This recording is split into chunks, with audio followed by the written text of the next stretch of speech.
O le tusi ua filifilia le whailaunga le nita e au. O le au mai e finangalo le atua, maua le tusi o whengenga tuai. Tusi e mika, mika lo na mata upoe ono. O na mata leo tātou whaitau ma le whai upoe ono e whangata mai le whai upoe valu.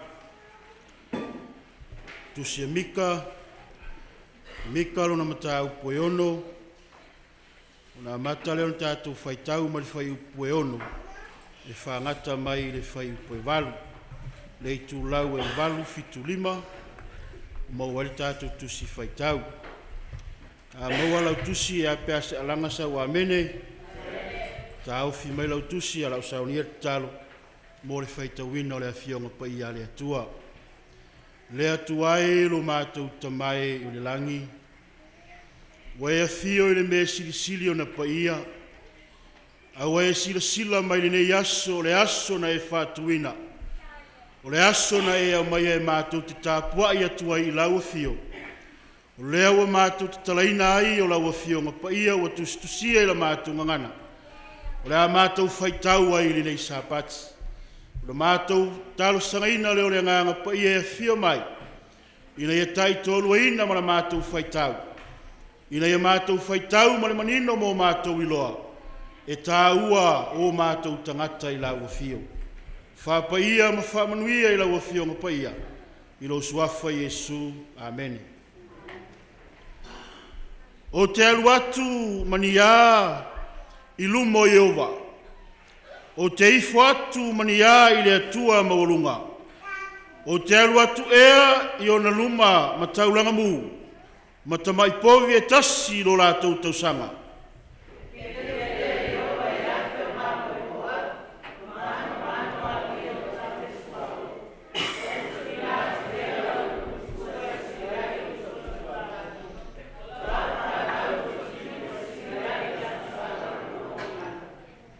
Tātou whaitau mai mal whai upo e walu, sole, fet aliatu i atu, oe il mea nei, se a foi se mea e fina ngalo ai e ova i ate oe, e ale o ia mea, i a whai ale a mi o tonu, i a nau i le alofa, ma i a whewai malau atua, i loto ma walalo, ma i a whewai malau atua, ma le loto ma walalo. Tau ia whamanu ia tele le atua i le whaitawina o la nawhionga pa ia. Mai upo na nevi inga i le aso. Tātou te nofo tupu ai. Ma lau tātou matai lunga. Tusi o Filipi o lam tāu koe lua whai mai a wā o lo tātou muboni. O le langi lea. O lo whaatali mai lo tātou whaola. Manu malo. Ai le i whaia le tātou te talo le tātou lau.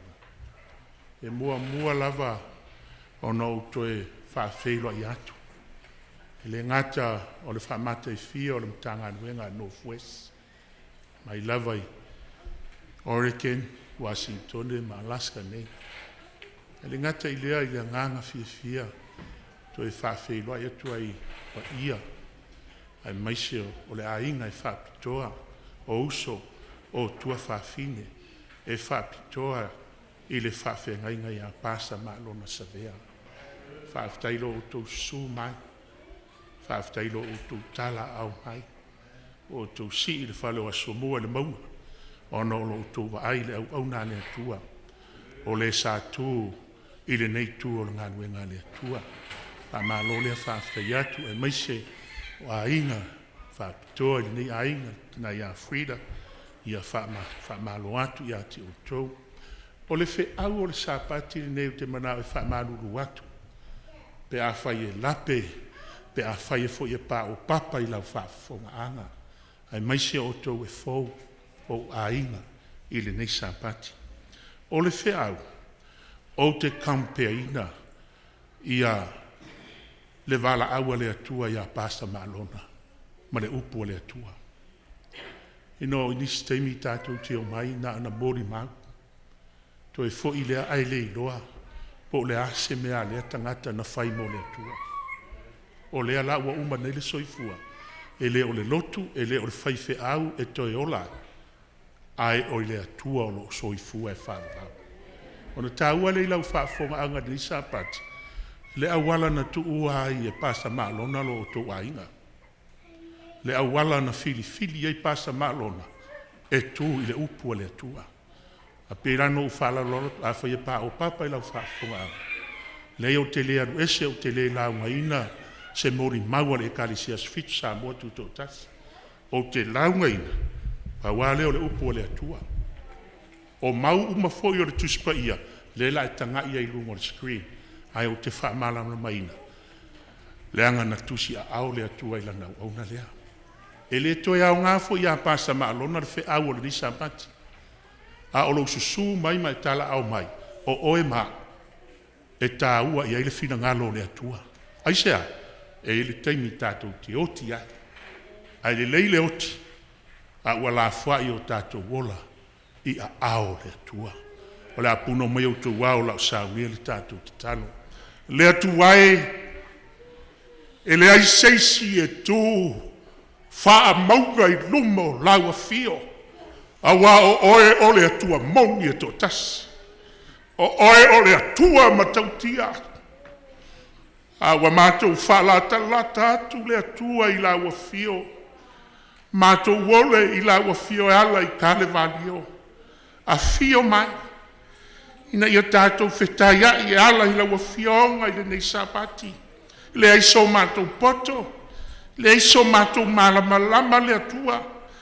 Hawa mātou wole le ngā ruenga lo lava ngā pa ia. Ia whauru fale o lātou whina ngano. Ia whauru fale o lātou whamoe moe.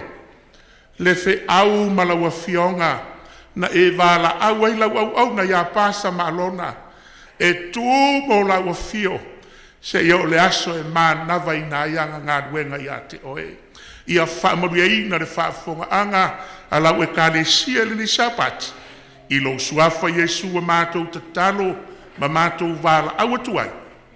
Amene. O le a maua, le au tū o le tātou launga i le tai au le ne. Le manao au te le manao te nofo i tua ilang o le ta oto mai whaiwhi au. Manao le au sau mā te tutu whaatasi na whaiwhi au. Le koke sa whanga i a au i le sa whati i ia ai. O le ama tutu whaatasi na whaiwhi i tai au le. E la hunga le kupo le atua. Amen, church? E la hunga le fionga le atua i le nei sapati. Ona te haua lea o le sapati le nei. I lama no whai atu i le sapati le nei. I whaarua atu. E mā rosi le pe au o le sapati le nei. Koe mai Yesu. O te le sawe o mai le whigenu. A pen, amen, church? A pen. E au atu nei kona e whaatonga i le pen koe atu na fionga le tua. Ai le whiwhina le tai au le. O le amagora utu o le te au o sapati nei. E te whono o le waina. Le mua le whai ngā tupu o lo ka au e uspa wafa u koe wha. Amagora tātu whai tapa kasi e ka mua whai tau ki a.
I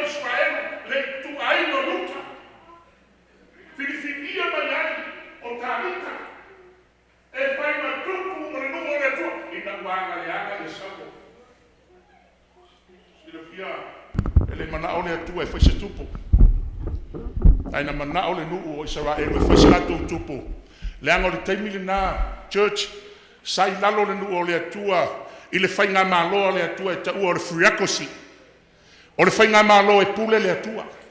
A fai atu le atua anga sala tangata fa mai mose, fa atari sei, tali le atua fa mai le tu ave i tua pale a i taua i maa i oti ai. Le fai ngā māloa le nana i ele māloa le nuu o le atua. E le fai ngofie, o na mana o le nuu o le atua, e fai so lato tupu, na fai le ia samu. Pu e mai lo sau. Maua saulo o lai adu. Saulo e sue ia asingi along ka maa wale iloa. Ai wala uina ina ia saulo e fai mitupu. Ina ua whaatonu e le atua saulo e adu e whasioti ngu a maleka. Wipe out o maa maleka. E o tamaiti, e o i whawhine, e o i man. Wipe out. Le anga le upo le atua i lalo le whainga maa lor whirakosi. Ai adu saulo. Whaatuto e maritupo a maleka o a kako maa manu e o se taulanga. A mai Samuelu, saulo! E sili le atua o le whaalongo, e sili le taulanga o le ustai, sili le ngā o le mamotua. A o le taimile nā, ua fili le atua tā vita o le atari o Iese, sa leo mamo i le vau. Leo mamo i le vau. E tu leo le atua Samuelu, alu e whaau le tari o Iese, ele ilo e sapo ai. Ai sau yo apo, o le tamo taua, tino mālosi, tutua. A yo apo langa na training longa tino e tau e pui ale no o Israel. A sau e famia le tua Samuel. Taua. Ele vai le tua tino e vai le tua ile loto. Se ona uma mai sauia ia tavita famia Samuel ele ma final tato vangaia le lao ai. Se sauia wa fa wina le tua. Amen church. Se saua le wa fa wina. Ai don't see le fia. Na vai ma wa lalo oso. O tavita ia tavita. Na vai na walalo. Le taua foi le na fai mamale. Ma Filistia. Tu le Iese lo na tario tavita ia asi o noso. Il taua. Alato e fai mai o noso. Sale. Wa sawa ati ai mamoe. Vai lo fia poko. O lo fia fa mawalunga. Wa sawa ai. E vai ma walalo. Mana o ta watu ia te o tau taione. E fa pe nalo o to vai ma walalo ia pesta male. A sila le atua. E vai mawalunga langa o ngā au. E se o tō e vai mawalalo ia pasta maa. Sila le atua e mawalunga langa maa. Ai whapena langa whaipa Yesu, e le mamalu se perofeta i lonano. O na tāua le tāhau le whanai, e whai matupo Israel e whamamau, a wāwa fili, yuta e whai mari. Wa fili ala ai moro tamā, i ai au maruta. Fina ngara ia te ia tarigo tama e fai matupo Israel uma say amen church. Sisila fautuina lo tatu lau wa filifilia o ele atua mai i lo ainga e te tu le upo le atua e tofu ata to ma le bala au le atua pasta malona tu lou pasta malona e to atasi mai to tono lo to ainga. Asa na fili le tua na sila ia le tua ia pasta malona o le toa o le tangata i loto tele e tu le upo le tua so sila fia lo ainga li tai aule ne pasta malona ia lo ina tasa pate o le tua i le to e fia se mea menad ma ta watu fa fe tai va se sofoto ele te to su mai tu lo to pa ia. Ele te tau su mai tai au. Na sila le atua. E ei me tutupu. Ai tatu te le lopo lan mafuanga ai au nga. Oi fu avele maleu o pasta malona. Tau te malanga mai ai. Tau te sii ale falasi na tama o tau o mai. Ai sea, langa o le oti. O le launga le atua. Po feto te no fo ai. Po feto te ai mo vai. E ma fai le oki ona au mai tangata o le ainga e whapoto le metas. Wa o tau susu mai la, te le mana o tau te o enti, tau te le mana o tau te o ai masa salo po le ase mea na tu e marona i le nei e kale si asfitu sa motu to tas. Po le ase fi au na laina li ua mai ia mai to tono lo tau ainga. E vala au ai le atua tangata. Ele vala au le atua tangata pala ai. Ai va au ele tua toa Langa lau por tuso salamo e lima sumaritoru e sila mai le atua le langi whanau o tangata po o aise tasi wa poto o se wa sa ili le atua. Ai whai tau tuso i Yeremia lam tau po e lima sifuru. Whai mai le atua i Yeremia wa au whiriwhi ia oe e whai ma au penga. Whai ma au penga. O oe Yeremia, o oe o la uatongi, o le au penga o le taua, te manawa te watu te tau taiaurei, na whiriwhiria whapito e le atua pasa marona, o le au penga le atua, i le taua le atua. Pasa marona is a weapon of war. Whose war? God's war. Langa o le taua le atua, na whiriwhiria i lo tuainga, ai tu lou o le upu ia o te whawhitai a te oto. Whawhitai o tō mātua. Na lātou whānaua, tangata e swafa i a pata māloka. O le toa. O le toa mai te tono lo toa hina. Aisea, whai mai tā vita, wa whiriwhiri au, e le atua, whiriwhiri mai le aingo lo tamā, le aingo saiutā, e whai nā arisio le lupo o le toa. Au tau watu ia te outou na whiriwhiri whapito e le tua pasa māloka. E whai nā siri tono lo tau aina. Aia, o le whai au le tua, o le wala au le tua, o le au le tua, na tua mo le tua. Se iono ai na mahu napa, le nā wena pasa. Na tua. E no whai tu te ngā kampea upo le tuspa ia, ma le o lana na ona ai, le tangata. Ale, o tātou o mai a mōri mau. E le nā o na mōri mau upu. Ai e lōle lei. Le mea na tū ai lo o tō au nā le tua. I le tai au le nei. A maua whai tau le mauna i lunga i ia.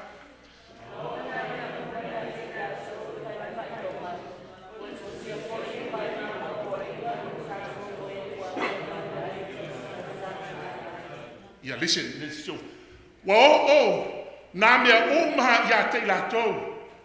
E whai ma whai longa. Oi lātou, o lo tautala i tangata whenunga tuai.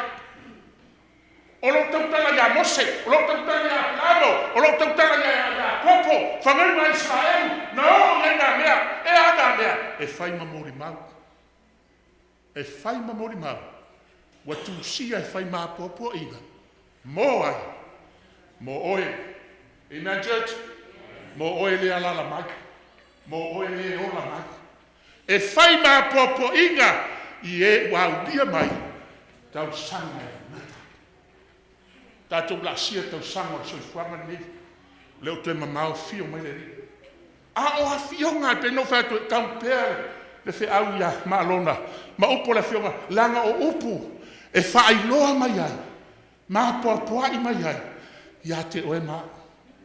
Amen, church. Ia te oe mā. Oe ua ola mai. I le teimi e ngata ai. Leila tātou whasolo le fionga le tua. O laenga mōmore e le umi. O laenga mōmore tātou launa. Ai se a oe.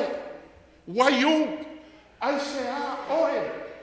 Why only you out of your family? Ai se a oe. Na whiriwhiri ai oe le tua. Mai o wainga. Ai se a. Ai se a. O le alala mai o tō whawhine la tōle. Ma tōle ainga tupunga mai whawhi au la mosa. Whawhi au mua sa wai mauporu. Au la mosa. I think 1960 or 1950, something like that. Tau sanga na. Wha ingoa isi o mātou ainga ingoa whaurua o nuk sa whawhi au waia. Mātou ainga. Tupunga mai la ainga la mosa. Ringa whawhi au. Awa, wa o lole o pumoni le tua, o no o tūlea pe o malona. No o tūlea, le anga e tū ta tāsi al tangata i lumor whamsinonga le tua. Tā tali le mena wha. Wai o? Ai se haoe, si sila e tali ale fionga le tua. Me no whatuai, o mau ia, e leo ni mau mai se tuspaia sa so fitu turo. O mau le fionga le tua. E na judge. La whalonga e whaitau tātua le a fionga re tua. Ia, o le nei.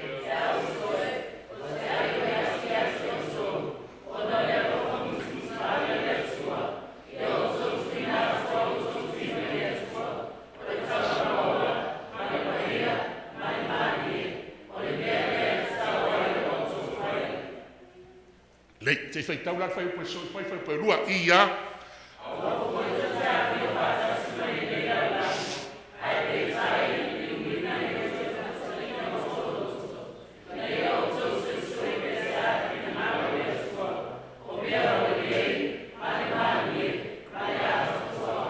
lisi. O le mafuanga lea na filifili ai oe. Amen, church. O le mafuanga lea na vala awa ile atua ya te oe. Mbaino wainga. Ea. Isile le mafuanga. O le mafuanga. O oe. O le taulanga ola le atua. You are a living sacrifice. O pasa malona. Na vala awa le atua pasa malona. O le taulanga ola le atua. Amen, church. O le taulanga ola, wata oto nei le taulanga ola le atua. Ai wa sila i le atua. Ai anu fale fai taulo le maula le salamo sa su ono fai upu suma lima e nei la fa mai. E sili i le manatu i ova. Le oti o ona tangata mi atua. Precious in the sight of the Lord, the death of his saint. Ai sea, wata oto nei le me fai ngā wanga le atua, le taulanga ola le atua, na tusi a awe no tonga inga, ai sila mai le atua. Oh, precious in the sight of the Lord. Le oti o le tangata mi atua. Ngā na vala awe le atua, o le taulanga ola le atua. Mai tu tono lo tonga inga. Ma sai taitu sa mo o lupe fa lele. O le taulanga ola ni ainga. Yes! Because the Bible says, o le taulanga ola le atua, na vala awa le atua i lo ai. Le ngata o le taulanga ola. A vai fui rātou. O le taulanga e paia. Amen, church. O le taulanga e paia. O le taulanga e malia i le atua. Oh, praise the Lord. Taulanga e paia. O lona winga, e le ngata o le taulanga ola le tua, pasa malona le taulanga ola le tua, a o sila le tua ia so uma, i le taulanga ola, so le sila, o le taulanga e paia. Me la no fatu te mo fano le alala mai ia fui. Pasa malona, e ngoto lo le la, a o le sene ai, e fa amole manava tua se uma sabati. Po o la foi le pisi o me fai, o fala de lave e me sua se uma le sapati o le atua. Wai le anga i paia. Ne anga o taulanga ola i paia. Te le tangata e fai mai e paia. A o amionga i e ola i le paia. A o le taulanga i paia. That's a reason why o le mafuanga na filifili o le atua. O le taulanga ola i paia. O le taulanga foi. E mari e ne. Oka le sila le atua. Sila mai le atua le langi. No na fioanga. Ta lofa la taulanga ola. Ea, se paia. O no winga, e paia foi upu e te tautara. E paia foi o la nonga e fai. Ea, e mari e foi la i le fafofonga le atua. Le paia o upu e fai. O iso ka kua ri. Pa me o kaka pa ia o upu ia kaukalai. O ka se le mafufak. O le taulanga pa ia. Mafu anga sila ia le kua. Sila i vangolo kurua. Ma mai loro lapka inga le kua. O le ala lapka inga. Au a kou ke a mio ma le lalo. Ma le lalo lai. Le hango o le taulanga ola. O le taulanga pa ia. O le taulanga maria. E le mangao le kua. E pa ia e maria. Ai anu a fai mea le lalo lai. Ai alu a fai ku inga ngau o lau. A whewhere. E anga kaulanga pa ia. Ai fai kaunu momo le anga fai pue rua fai pue sumo le ongo fai mai o mea lau langi. O le whale lia vale. A maka pepea. Mea o manga lau langi. E le mai le kua. Ai mai lau langi. Kaulanga pa ia. E maa lia ilo mole. Mai aua ko ke a mio ma lau langi. Ai sea li liu. Le leu lo loko le koi fuaka inga. Amen. O lo loko alea. Ele no fai sau si mai. Se me lo loko nga va ku si loko. No, o le loko alea. Ai mangao le kua. O ka lo ole pa ia marie. Lui lo loko. Sui lo loko. Pa ia se ia le loko fai katala. Ko ese ia le loko le ana. Isi ia le loko mui. Loko fa le ana tangata. Ama ese ia, asia. Ai a mio, ile a mio le aku. Ko e fuaka inga o ko loko. E wala ko. Ma yo ko suesu. Po le ali fika ngalo le aku. Amen, church. Soe. O le ali, saili le fika ngalo le aku. A fai mai le aku. O le mele awa ngai faya. I kase no, la ni no. A fai mai le aku o le mele kau fai. La o le mele le aku. O le fionga o le fika ngalo le aku. Me ngana sa ili e pasa malo. Ka lo fai au e pasta. Lo fai, ila au ngā le kua. Finga ngalo le kua. Ia walau kou, whamero le vai mon. O le finga, ia walau, o le finga. A e o langa e sa ili. A o nga e sue finga ngalo le kua. Nga whai mai o le finga le kua. E o le finga ngalo le kua. E le lei. Amen, church. La ana ka le anga finga ngalo le kua. Kau ke o mai amo kaku mangaku ko la. Kau ke o mai amo kaku mangaku le anga. Ulo. Kau ke o mai amo kaku upua. E ala inga le anga le finga ngalo le kua. A le finga ngalo yo le kua. Fa mai o le finga ngalo e le lei. Le lei le finga ngalo le kua. Ai le ngaka lea o le finga ngalo le kua e malie. A kongo le whafonga mara kai haore kei. E maali e lau whafonga le finga ngalo le kua leo ke launga. Kongo fo e alanga le maali e isi oko. Le finga ngalo le. Ai maali e. Oka e na jut. E maali e le finga ngalo le kua. Ai le ngaka idea o le finga ngalo le kua e ako koa se lau pasenge. Se lau pasenge. Le finga ngalo le kua ri. Ele half and half, I say lau pasenge. Vai o kako finga ngalo. O kako finga ngalo ele ako ko iskei. E fai a fai unga isi longa ika. Amen. E ke o hape mai ia. O le mea ngā reo o mangaku e lo finga ngalo. A la fai le ika. Ele ako ko foi na. A o finga ngalo le kua fai mele finga le kua. E nei finga ngalo le kua. E malia finga ngalo le kua. E ako koa foi le finga ngalo le kua. Se ke sau ni sapa. Ele se finga ngalo pas maloha. Ele se finga ngalo ha. Ele se finga ngalo se loku. A le finga ngalo le kua. E lei. E malie. E ako koa finga ngalo le kua. Koa finga ngalo le kua. A mo foi kau le mau ia.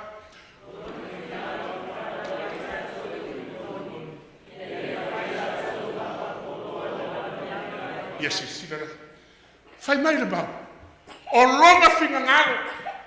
Le finga ngalo le kua fa mai. Nga fa nga wai. Ele o fai mai le mau.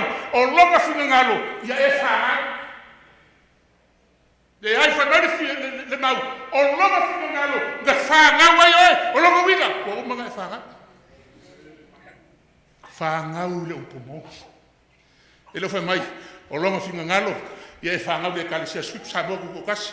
Le mai ora malo. No. Ele fala em sisiro. No. O le finga ngalo le kua.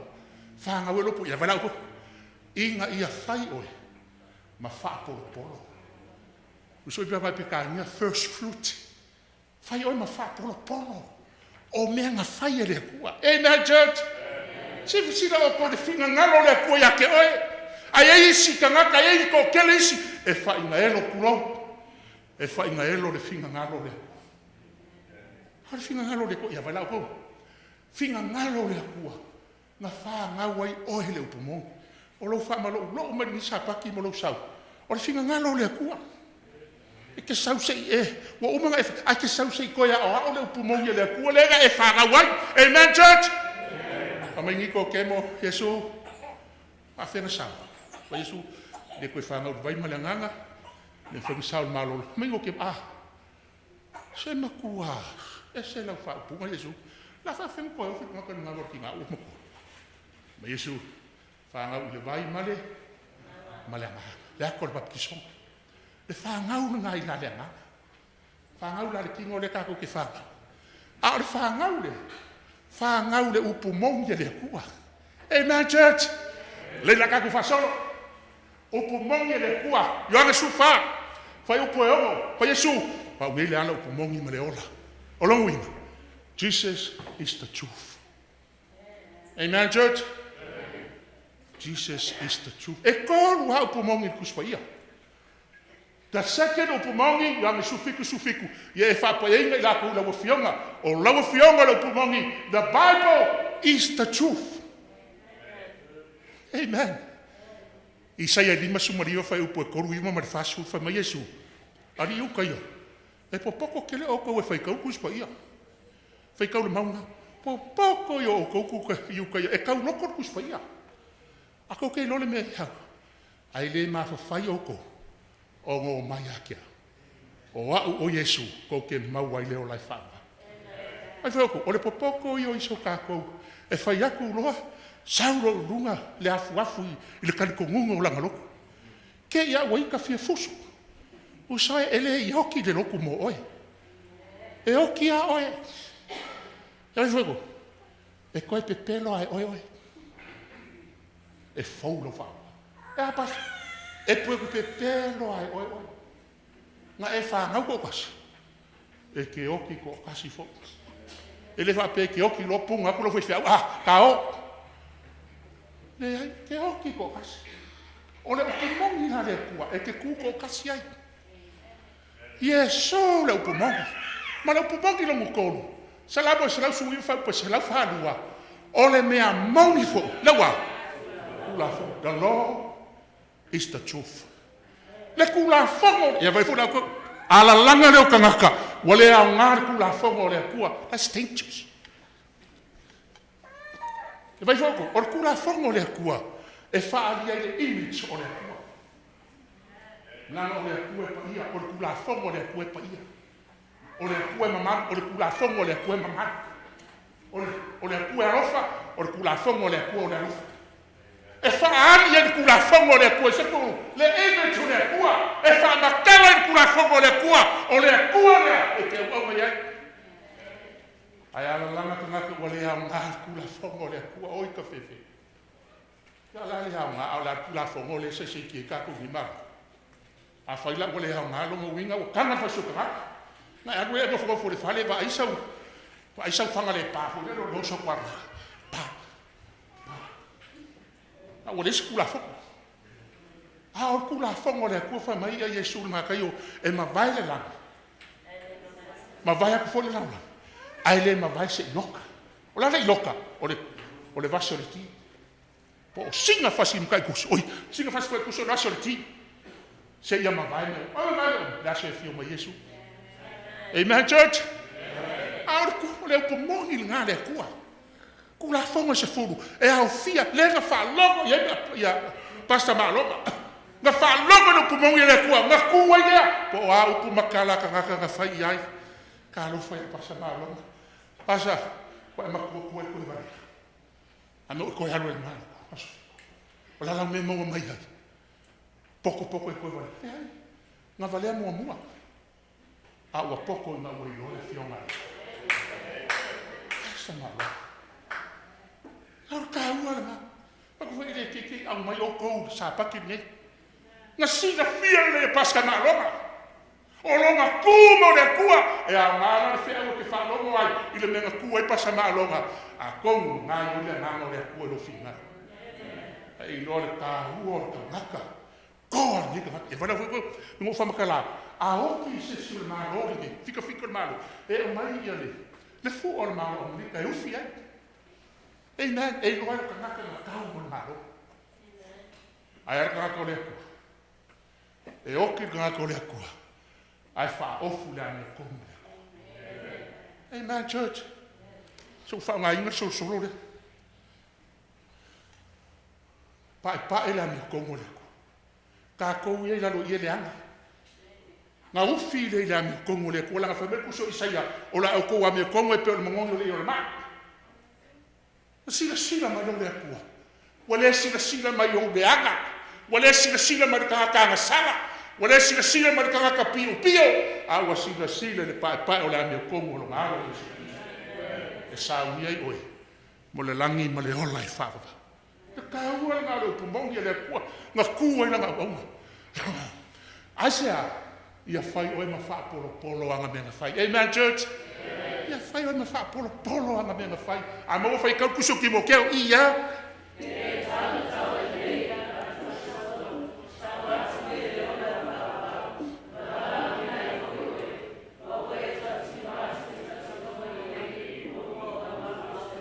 Si lau kouri. Fai foko. Ele ke fai mai paulo ya ki mo keo. Ki mo keo. Kaula kaua le lei. A ora kaua le lei I la le whaakua. Whaakua kua. Langa eiso kako e kaula kaua le whaakua kua. Ai kau le anga. Amen. Ai kau le anga I kaua le whaakua kua. A ora kaua le whaakua kua. Le whamakala e paulo ya ki mo keo. Kaua le whaakua kua o le kaua le lei. Ia marau Makago, kago aku I le ola e whāwawau. O lango winga, e kau de kau ar whākua kua, makago. Amen. Wai e ke tango ai. Ai a rai ke kau de kau ar whākua kua le. Ai a rai a tango, o whasika kai kau kua ta. Kau kua ta. A tango e. That's a question. Sisi wako. E manga o le apostolo Paulo ya ki moki. Langa o lai kau le. E fio le inga le o lai wha. Amen, church? Aona e kau le wha kua. E manga o ia ya ke oe. Le kau ai. E manga o ia lo fi ligo kau umor kau wa. Manga o ia lo fi ligo kau umor kau wa. So le ka fe ya. E ke kau. Ai ke fi inga le o lai wha. E ke kau ai. Amen, church? Ia ngā launga lea la mo le pesi le ola e whāwhau. I kaku whāsolo pe iai. Kau le makango I le ola e whāwhau. Ai sea, ngā wala au winga I oe. Mea ngā wala au winga I pasa malo. Mea ngā wala au winga I pasa malo. Ia wala, ngā soa ar ka vale le masanga me ngā whai. O ngā le masinga akua ngā soa ar ka vale. Ngā whalongo lori. Wakau kau le le. Wai lo kau singonga. Nani wa pese le la ia saula. Amen, church. Ngo fo foi ko esa sa o a upu la ngolo fionga le ko le ka fa lo ko ia. Ai foi ko mor kaka. Al waku me le waku por fama. Te ka ko le waku por. Na alo le. Alo le.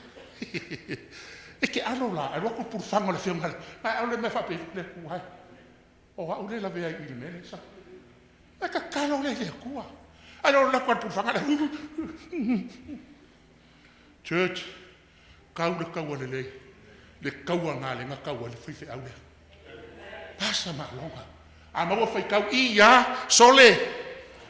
Ari aku ya ke oe me nei. Se a foi se mea. Finga ngalo yo ya ke oe. Pe ale o ia mea. Fai le ame kopu. Ngau le lofa. Se oai ma le kua. Ma le loko whama walano. Ka whewhiri. Ia wal kou tōro le upule ko mua le pau sole. Ai whau ngoi sua kai. Wai whiu whau ngoi. E sa, akari sa. Ai ki ngai ngolo. Sale! E pe e fua mai whape ngā le mele sole eila po le profeka. Wa whiu e whai aku ngā. Ai whai ale me e mga ola. Whai mga profeka. Sole! Wa whaari aku ele aku ia ke oe mere rei. Se a fo se me fifia. Ia wala mua. Ia ngau lea. Ia whai le amio. Oko, o le akua e whai me amio ko. Pe a kako le whai ni me amio. E le au fo le akua makako. Pe a kako whai me le amio ko. Ila sila le akua. Ia mongia. E le au le akua manginga le amio ko. Ai au le kua ma me amio komu langa aisea langa o le kua ia amio komu. A whamai ngau le lofa. Amen. Ngau le lofa. Longa winga ngau I le lofa. Amen, church. Ngau lo lofa. Ka whewhero vai aku ia ke o kōri wa ngau mai o kō lofa. Asa. Wa ngau o kō lofa. Pe o la ai ka ki ale lofa. Ale melo ma kōlu. Whewai. Oi, não foi lá no meu cua. Oi. Le na foi lá no meu cua, fai le langi le foi inga. Amen. Oi? Se le mea ngau leo ke whai aku ia ke ko wala mai. Are you with me? Oi lenga whewai ma le kua. Oi he ngoka. Oi he ngoka lenga whewai ma le kua. Whewai ma le kua. Ai unga whai le langi le whewai. Amen, church. Whai le langi le whewai inga. A whai mai, whewai ma loa kua. Ma le loko wha maua lalo. O loa winga, o le kua le wa au maue. Ngā loa, ngā sabari lea. Ngā sabari ma loa loko wha maua lalo. O ke loa pasa manu. O ke wa ai o pēa. Le a ngā le whai whi au e hampu. Ea mongia. Oa mako me whai. Fongo le au whai ngā ruenga. O fongo foa. Kai mi wa mai e whai whi au. O whai aku ia. Ma alona ma. Frida. O mai.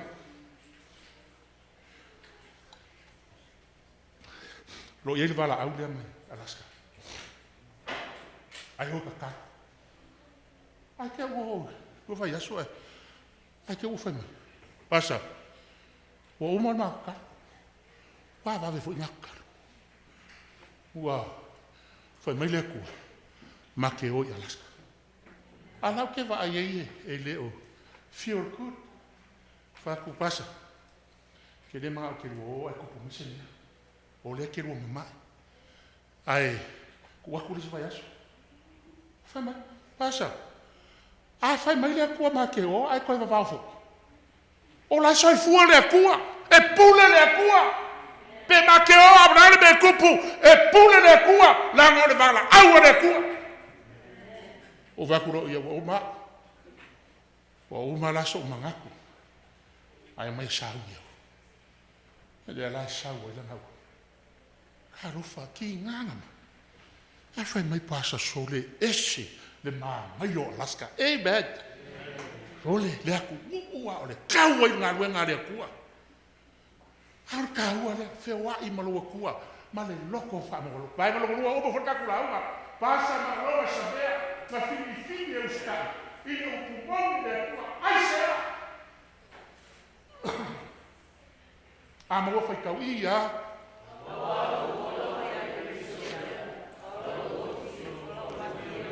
O lo wala. Lenga fini ia foi fiau. O lo wala. O ia keris. O lo waki. O lo banguia le. Le kangaka na la foa i lo ngola i le kua.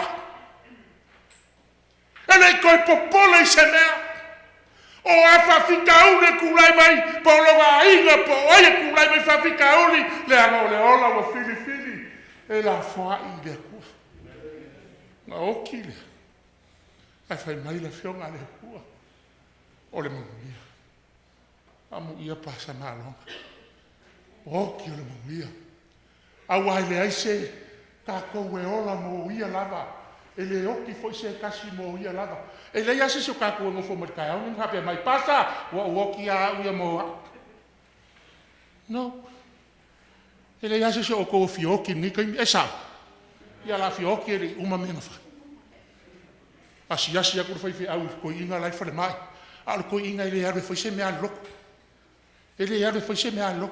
Ala ka o la se fa mer ko inga. Pasa. Se o ko fia malosi.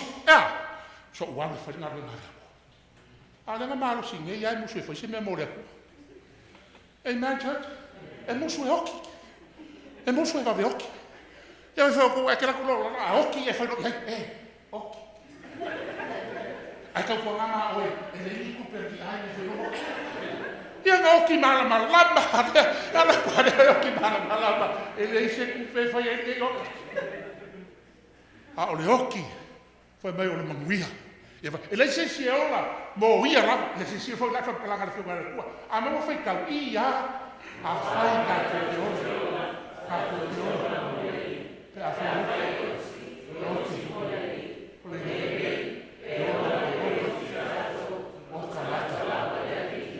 se mai se ame. Le mea nganga fili e pasa malo.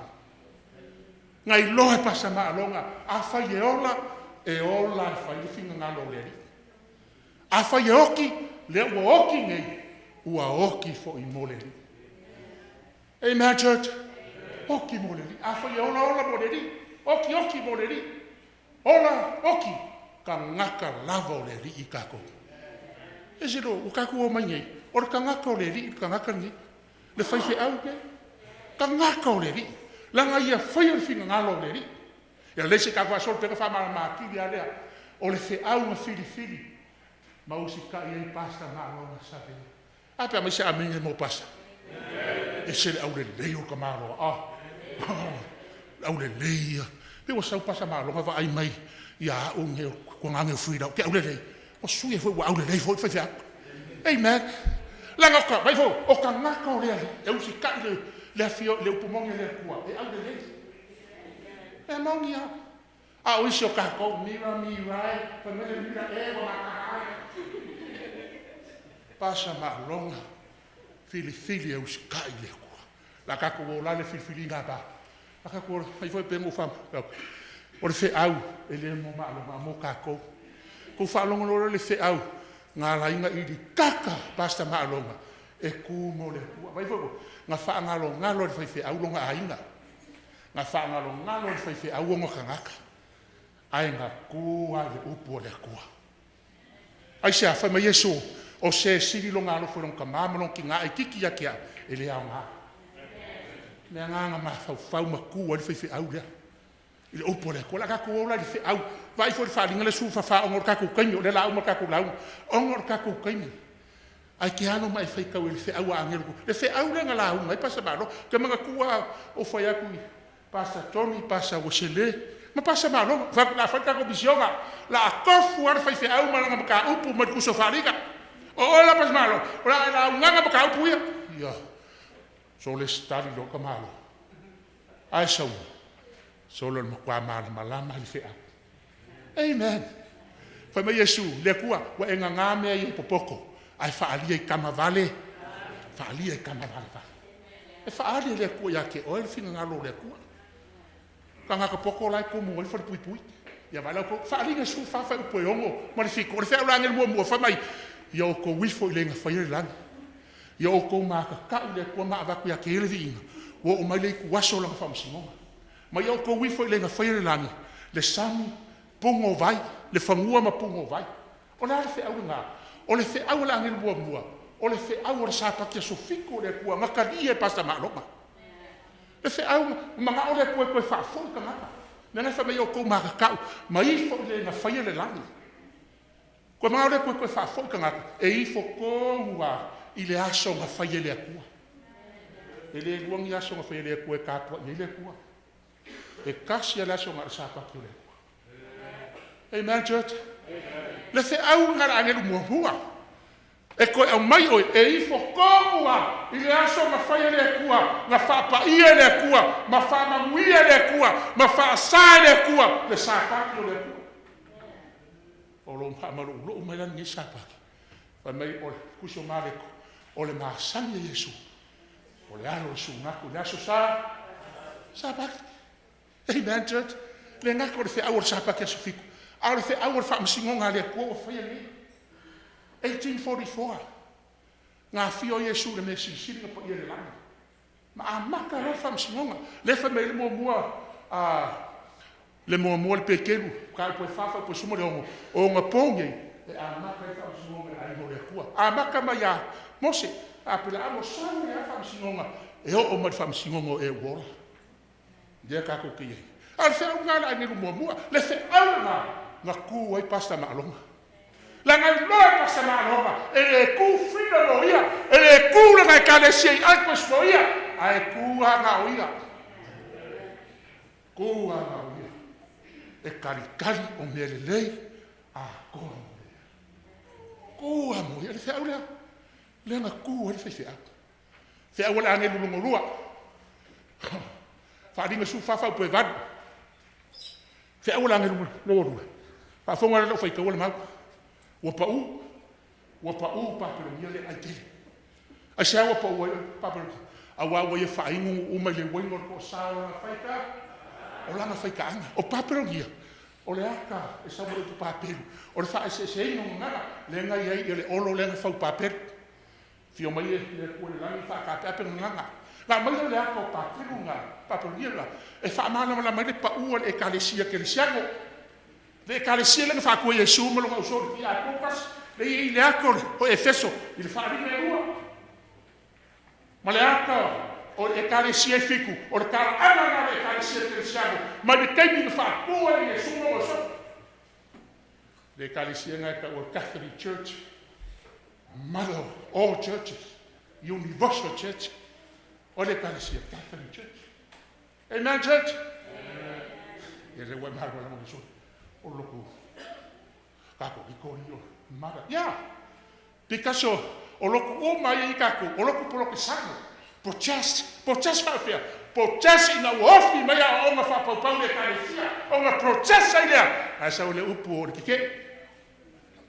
E i kako loko. Kulohu wape mo whai hau. Lango le fionga le kua le pelu.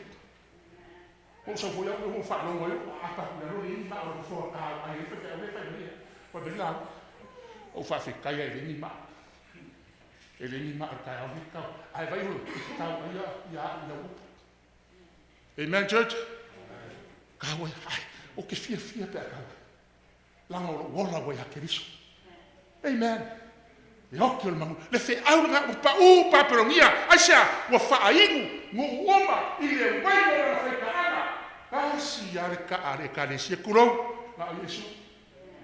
Are kalesia le. Wa fai ka amaria a wa onga fa pa ofi. Ina wali wa Constantine ti a ko. Constantine or kala anga history le fam kala ku. Sa lo Constantine ma mai a onga fa pa ko ngole kalesia. Wa mai a onga fa pa ya vai la le wenga. Wa mai a onga fa pa.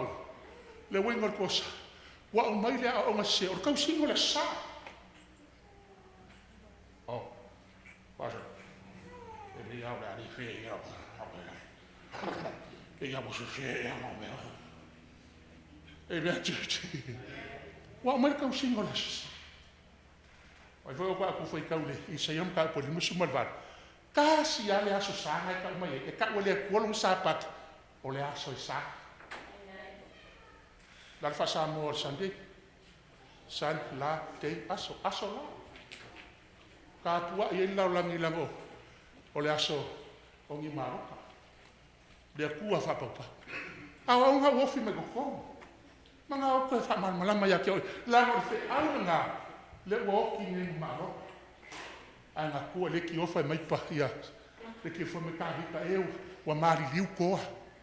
Wa mau mau au te markaua. A maunga o kiripo ai. Awa ngai ko yeise ua. Awa ngai ko yeise sau wai. Because o maungo kiripoa nga whae e ai mea kau o le kaua. Anchorage, whai mai la whionga le kua aunge ko ise au, aunge ko ise se sau, aunge ko ise ua se kimu. Ai sea, lango Anchorage nga whae e ai mea kau o le aunga. Wa bohe nge imalai, a wa whae e nga kare sio ama meka. Maari liu koa, ma mau au pengo le kaua wofi mai le kausingo le sa wofi mai le kilisi le ista mar kilisi mas vai foi ko ista e fe susu ya a le maki a pedila why se ya korfa de masina the full moon a ko ya maki a ko le fa a ko ya pedila fa ko ya la oficial ya ko ole ale ai ya le mali wo Yesu ma fu hamo se mo ko vi fua mo fo ya ua o sa fo o wa ko ke le fua mo ise ko me ki ko fasia i ko por la wa manga fua mo anga o le Easter e fa manga ko le so fa no astati le aku o le masinga me nga fe la ngula wa i fua mo ha la nga fe la ngula wa i le masinga kulo amen church amen. Ai le whapenga maliu Yesu ngā soro lo leo yu kai e kufi whanua. Ke ngō kuspa ia ngāme. Ai ngō kufi whanua voia. Te maka winga le maka whanua ngai sa wai. E o ke fia i whanua lo laku lo whai ile maka whanua. Wa umama kua ka whanua. Ia so o mai e whanua. Ia ngā mea whanua. Ke whanua kuro whai mari. Le maka whanua. Ke. Ia ora. La ko ke mai kamara la ko ai whanua. Ole pongi lo que me va.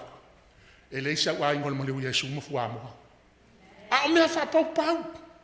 Wofi mai kukongu. Ngā kufi fua moa harea. Mana ngaku. O le mea whamea Yesu. Ai rea. O le mea whamea o ngā whapau. Ofi mara Krisimasi e vai oko. Lufu limo ke sema. O ka mai kuspa ia. Rea. Lufu limo ke sema. O maru le ai pa ia. O le ile. A o le aso ngā whangau Yesu.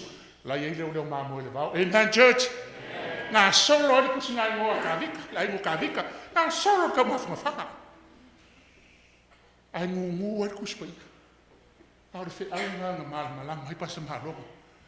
O le si wainga le o ngā ngāhi rarulangi. Le wainga pa.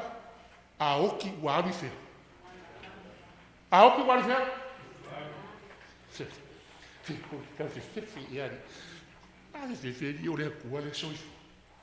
A oki aru le langi. A le aonga. Ia vai la. Le kala ia la salo. Oki la salo. Sau Yesu paso. Ma Yesu longa so. Kia aru e fafangu la salo. Ma ngaku lau so. E fafangu la e moe. La koe ala. Ma lo si woki. Ka o Yesu le oki le moe. E pasa malo. O le moe. Ala wale fafangu la. Sau no pa Yesu. A tani mareka Maria. So, ai ngai le oki le makuanga. Ma Yesu. O au ngai. O le ala. Ma le ola. O le whakua kua mea kia. E ue ngau. Ai ola pe. Wa o koe ku ma le ola. Alanga lo malasa. Ma Yesu. Whelanga alanga Yesu. O ka kia ko. O whelanga alanga Yesu. Ma alanga le langa. Te a whai oki marula. No. O ngā whapau a o ngā sase. Le anga ka ko waro ia le no sawe fo ia ule me savai. A oki la wa pese le langi so kama. A ko ke va ai on Facebook. Happy birthday in heaven with Jesus. Na fisila ko sau ha. E pule Yesu le heaven. Ele alu le langi se ngaka pi o pa. Ele alu le langi se ngaka fa mawalunga. Ele alu le langi se ngaka anasara. Ele alu le langi se ngaka mui maloko le. Alu le langi ngaka wa sau hielo maloko. Ia ngā oki lea wa oki wa soe. Wa soe le maile ka vale a whangai. Au ko ke pole. E wia ngā soe le maile. A la ua ora le ole wha wau. Kuro! A opo le tau wha makalai. Le awa oka wa ofi mai kukongu. O ngā ngāi o kako. Church. E le o aru ma alonga le langi. O le moe. Nang le opo le fionga le kua. E o mai o ngā aso. E whaalonga iei mo moe kunga mau. A whaila koe whio ma Yesu, malanga kunga mau. Tarang me koe whio ma Yesu, ta whai e hoki mau. Oia koe so Yesu. Ia koe whio, Lazaro! Lazaro! Sau whafu. E isio ego. Whawhi kai ai a Yesu. Ngā o le ingoa o Lazaro. E le nao Lazaro le kangua i. Ke le o kahaka le kangua i kunga mau ia. Kunga mau o Lazaro. Ana le ka ua le ngola saro. Ka fefe. E kuku mai e whai ama. O mai e roma. Ua sai. Langa o Yesu e leona. Wawaku leona. Sau fefo. O mai o leona. Ai whawhi kainga o le ngoa o la saro. Ei nea. E whapena le fia mai Yesu. E wala awa Yesu. Pasa ma alonga. Ulu fale mai e. Le fia o lo. Amen, church. Hawa onga ngā wofi mai kukongu. Ia onga ngā. Ke mga oi representing ake o ele menga kua iso usoni. Ne mea wahoki e iso usoni. Ngā umusia ka ngaka. Ngā mui e ka ngaka. Ngā whai upu e ka ngaka. A o ka ngaka e koa. A o ka ngaka e koa ka ngaka leo malu. Fe awala ngā muri whai mai. Ai se ifo le mang fe, wa mai le woni fe au lea. Ai se ifo le mang fe ai mo long whakaraka. E ingur ko sao le kua. O le lingi mali po long ko sa e le suia fo. Po ngā kia i le au. A koa ma le po. O lea, wa mai ole. Ai se kasi e ifo le mang fe ai mo long whakaraka. Whai longa lo maul po longa lima. Ea, e ingur ia i le waingar ko sao le kua. E le suia le ipo longa. E vai foko. O le kaimingi, e fifi loi le ko sao le kua mo longa alo whakungoa. Leanga o le kua o le alofa lava ia e ke le ngese rongo sa a lo ngā alofa e kumau. Ewe wheko, e uia le alofa o le kua a o le oki aka maka. Asia, langa muli mai ar ko sa le ku. Ya ka ko. Langa le oki o ko kongi o langa sal. Le fe au ra le wa mohenga i ma le fe au i malai. O le al fe au. O ai, le mangu fe ai. Church, o le mangu fe ai. O Roma popo. Amen, church? Amen. Lailo ma. He no. E o foi ko silanga o le hisu melo ka kala kwai. Ai kele fa mau ai. La ni lava. E ka ko ma o fa sana laufo. O ia na suia ko le wa ka tua ia ni le la ni le aso ma sui. Ma wa ofi ma ya o ma fa pau e Constantina. Ma suia i lole. A o ko asari e na fili le. Pe ke kalia fa longa ma fiai. Pe ke kalia fa longa le ko long sapa ke sfiko. Amen, church. Fai merka ko le songa fili de ola. E ola ai oe. A koa malau whanga. Fili de ola. Le woni la ngawa mai. A mau fai kauka ko mamurmuri. Ia.